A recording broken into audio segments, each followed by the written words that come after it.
ജയശങ്കർ കൂടി ചേരുന്നുണ്ട്. ജയശങ്കർ, ഇത് എങ്ങോട്ടേക്കാണ് യാത്ര? ഈ വഴി ഇത് എങ്ങോട്ടേക്കുള്ള വഴിയാണ് ജയശങ്കർ?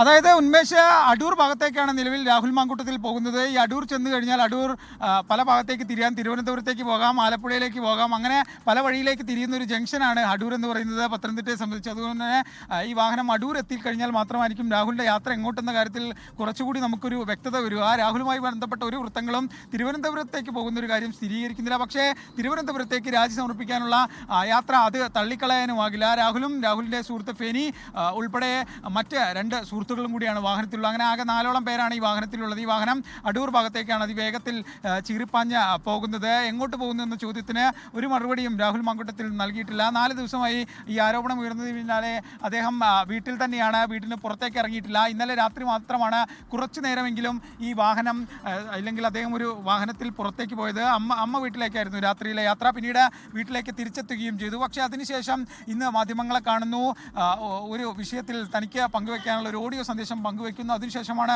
ഉടനെ വീട്ടിൽ നിന്ന് MLA ബോർഡ് വെച്ച് ഔദ്യോഗിക വാഹനത്തിൽ പുറത്തേക്ക് പോകുന്നത്. എങ്ങോട്ടെന്ന് പോലും പറയാതെയാണ് രാഹുലിൻ്റെ യാത്ര. നമുക്ക് ആ ദൃശ്യങ്ങൾ കാണാം. രാഹുലിൻ്റെ വാഹനം അതിന് നേരെ അടൂർ ഭാഗത്തേക്ക് കുതിച്ച് പാഞ്ഞുകൊണ്ടിരിക്കുകയാണ്. സുഹൃത്ത് ഫെനി നയനാനാണ് ഈ വാഹനം ഓടിക്കുന്നത്. ഒപ്പം തന്നെ മറ്റ് 2 സുഹൃത്തുക്കൾ കൂടി ഈ വാഹനത്തിലുണ്ട്. ഈ പോക്ക് അത് തിരുവനന്തപുരത്തേക്കാണോ യാത്രയുടെ ലക്ഷ്യസ്ഥാനം എന്ന കാര്യത്തിൽ നിലവിൽ വ്യക്തതയില്ല. രാഹുലുമായി ബന്ധപ്പെട്ട കേന്ദ്രങ്ങൾ അക്കാര്യം സ്ഥിരീകരിക്കുന്നുമില്ല. പക്ഷേ രാഹുലിൻ്റെ യാത്ര നേരെ അടൂർ ഭാഗത്തേക്കാണ്. അടൂർ ചെന്ന് കഴിഞ്ഞാൽ തിരുവനന്തപുരം ഭാഗത്തേക്ക് തിരിയാം. ഒപ്പം തന്നെ ആലപ്പുഴയിലൊക്കെ തിരിയാനുള്ള വിശാലമായ സൗകര്യമുണ്ട്. ഒരു പ്രധാനപ്പെട്ട ജംഗ്ഷൻ തന്നെയാണ്. അതുകൊണ്ട് തന്നെ എങ്ങോട്ടാണ് രാഹുൽ പോകുന്നതെന്ന് രാഹുലിൻ്റെ വാഹനം പോയാൽ മാത്രമേ അറിയാൻ സാധിക്കൂ. നിലവിൽ വാഹനം അടൂർ നഗരസഭാ പരിധിയിലേക്ക് കടന്നിട്ടുണ്ട്. വാഹനം നേരെ പ്രധാന പാതയിലൂടെ പോകുന്നു. ഈ അടൂർ നഗരസഭാ പരിധിയിൽ ഒരു ചെറിയ പാതയിലേക്ക് വാഹനം തിരിഞ്ഞിരിക്കുകയാണ്. നിലവിൽ നമ്മൾ ആ വാഹനത്തിൻ്റെ പിന്നാലെ തന്നെയുണ്ട്. എന്തായാലും ഒരുപക്ഷെ തിരുവനന്തപുരത്തേക്ക് ആണോ എന്ന കാര്യത്തിൽ ഒരു സംശയമുണ്ട്. കാരണം അതായത് ജയശങ്കർ, ഇത് ഇപ്പോൾ ഈ അടൂരിൽ പ്രധാന ജംഗ്ഷനിലേക്ക് തിരിഞ്ഞ തിരുവനന്തപുരത്തേക്ക് പോകുന്ന വഴിയല്ല, മറിച്ച് ചെറിയൊരു വഴിയിലേക്ക് ഇപ്പോൾ നീങ്ങിയിരിക്കുകയാണ്.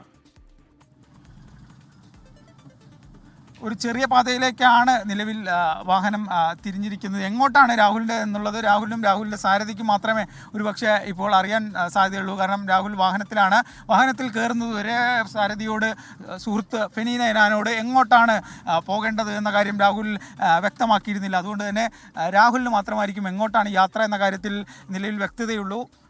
എന്തായാലും തിരുവനന്തപുരം ഭാഗത്തേക്കാണ് നിലവിൽ ഈ വാഹനം പോകുന്നതെന്നാണ് മനസ്സിലാക്കുന്നത്. തിരുവനന്തപുരത്തേക്കുള്ള റൂട്ടിലേക്കാണ് ഈ വാഹനം ഒരു ഇടവഴിയിലൂടെ കയറിയിരിക്കുന്നത്. തിരുവനന്തപുരത്തേക്ക് തന്നെയാണോ രാഹുൽ എന്ന കാര്യത്തിൽ കുറച്ച് സമയത്തിലുള്ള വ്യക്തത ലഭിക്കും. എന്തായാലും വാഹനം തിരുവനന്തപുരത്തേക്കുള്ള പാതയിൽ തന്നെയാണ്. ലക്ഷ്യം നിയമസഭയാണോ രാജിയാണോ എന്ന കാര്യത്തിൽ നിലവിൽ വ്യക്തതയില്ല. കാരണം രാഹുലിന് രാജിവെക്കണമെങ്കിൽ മറ്റു മാർഗ്ഗങ്ങൾ, ഇന്ന് അവധി ദിവസമാണ്, ഞായറാഴ്ചയാണ്, തേടാം. പക്ഷേ അതൊന്നും തേടാതെ വാഹനത്തിൽ മാധ്യമങ്ങളെ കണ്ട് ഒരു ചില മറുപടിയൊക്കെ പറഞ്ഞതിന് ശേഷം രാഹുൽ നേരെ വാഹനത്തിൽ തിരിച്ചിരിക്കുന്നു. ആ വാഹനം ഓടുന്നത് തിരുവനന്തപുരം പാതയിൽ തന്നെയാണ്. തിരുവനന്തപുരത്തേക്കുള്ള റോഡിലാണ്, MC റോഡിൽ. തിരുവനന്തപുരം ഭാഗത്തേക്കാണ് വാഹനം നിലവിൽ ഓടിക്കൊണ്ടിരിക്കുന്നത്.